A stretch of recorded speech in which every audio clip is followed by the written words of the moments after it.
Protect your DNA. BioPQQ can promote formation of new mitochondria. Infowarsstore.com. Now, here's another conspiracy. We've told you about this, how Twitter will use their algorithms to suppress any negative attention going out to Hillary Clinton or the Democrats. Really, well, success. Hillary for prison is trending on Twitter.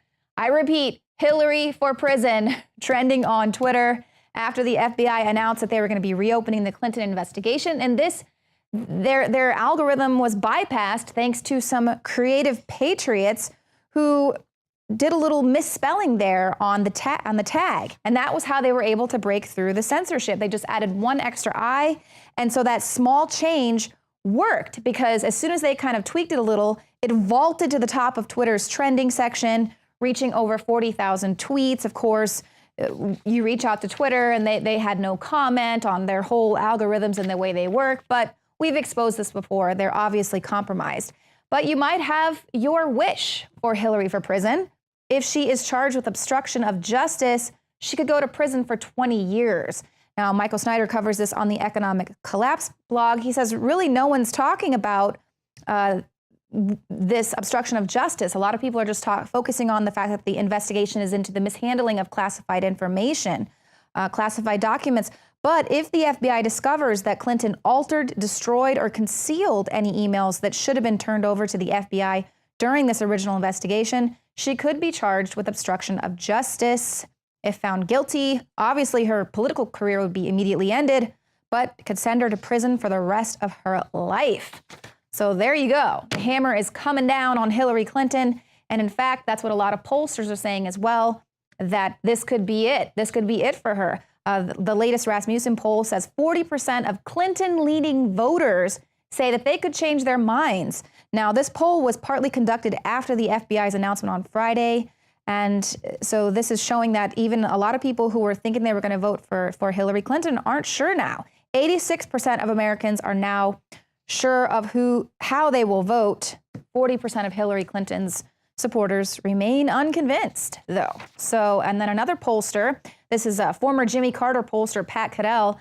He says the dam is about to break on Hillary, and voters are abandoning the establishment candidate in droves.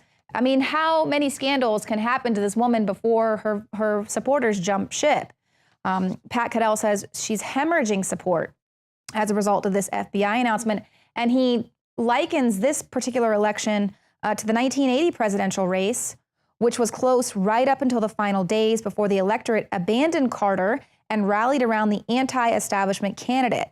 Cattell was talking about how Carter's entire campaign was built around portraying Ronald Reagan as an unqualified and dangerous candidate, similar to how Clinton has been portraying Trump. But the reason that the polling between Reagan and Carter was close up until the final weekend when the dam broke and Reagan shot ahead by 10 points. And he seems to think that this latest announcement by the FBI could be the dam breaking for Hillary Clinton. And we'll have to see as those polls come out. Not that they really mean anything, because we've seen CNN and others skewing the polls on purpose, but we'll see. That's why we definitely need a landslide at the voting booth. Now, a former assistant director of the FBI says the Clintons are a crime family, and he would know because this is James Kallstrom, and he was actually assistant director of the FBI in charge of the New York office during the 90s. So he, tracked down a bunch of mobsters and swindlers and crime families for years.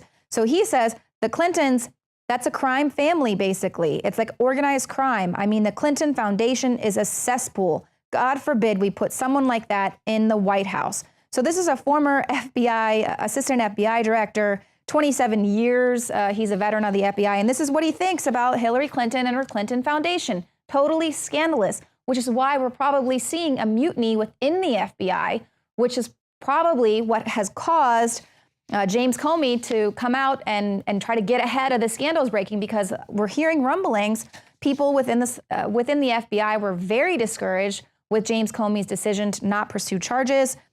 And they also said that based on Assange and even Kim.com saying that they were going to release Hillary Clinton's emails, they wanted to kind of get ahead of this story before it got too bad. They kind of forced James Comey's hand because obviously if Assange or Kim.com released any bombshell emails from Hillary Clinton, this would completely erode the trust in the system if it isn't already.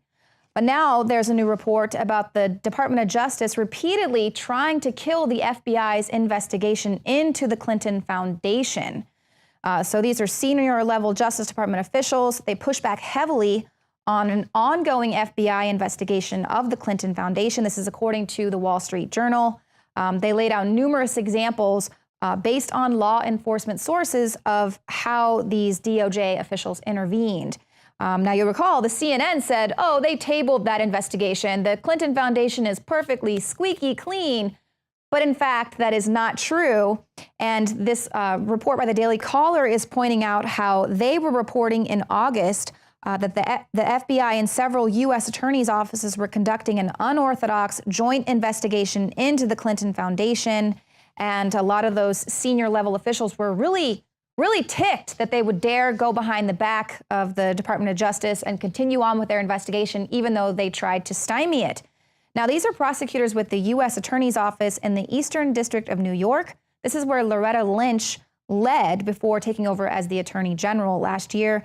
They refused to allow FBI investigators from probing the Clinton family charity to review emails found on the devices that were turned over this year by two of Clinton's lawyers. This was during a separate investigation into the mishandling of classified information.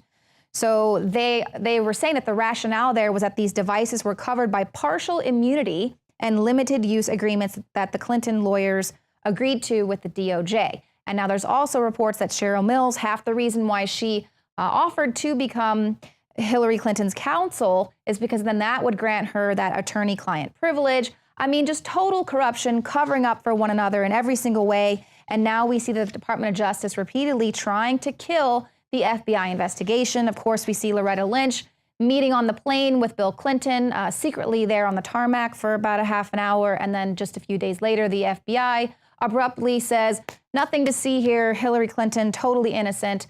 But apparently there were a lot of people within the FBI who were really upset with James Comey for making that decision. A lot of pushback occurring.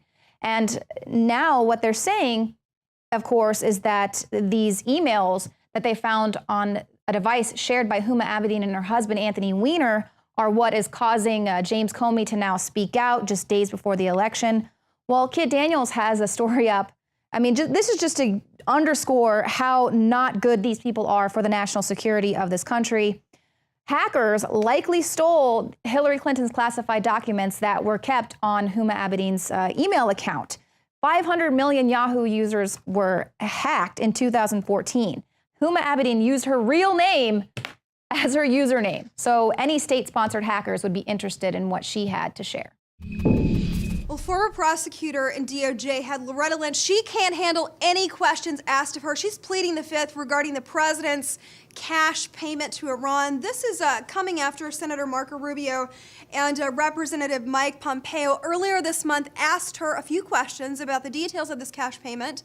And according to the Assistant Attorney General, Peter Kadzik, the refusal to answer is met with this inability to disclose any information regarding this Iran deal. So what we see is the DOJ had pleading the fifth to avoid prosecution herself regarding this deal, because we know that the president giving cash to Iran and what he did, it's potentially illegal. Now, in this specific case, the Congress, they're addressing the national security issue, and this was what the lawmakers had to say about it. Your staff failed to address any of our questions and instead provided a copy of public testimony and a lecture about the sensitivity of information associated with the issue.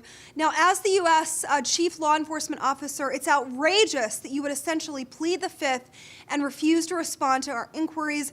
The actions of your department came at a time when Iran continues to hold Americans hostage and unjustly sentencing them to prison. Now, he makes an excellent point. You know, this is a national security issue, and we as Americans have a right to know what our own Department of Justice is up to, as well as our president. Are they making ransom payments for Americans? Are they just giving gifts for something that they're calling reparations for a deal gone bad? What are they up to? We have a right to know. She doesn't have a right to recuse herself and then step step back in whenever she wants to just to avoid criminal prosecution. This is an outrage. Trump says we need to drain the swamp, and this swamp creature has been doing these sort of crony moves for about 3 decades, and it's time to go. Well, check out this article. It's up on our website, Infowars.com. While you're at it, be sure to download our app, Infowars.com/app. I'm Margaret Howe reporting for Infowars.com.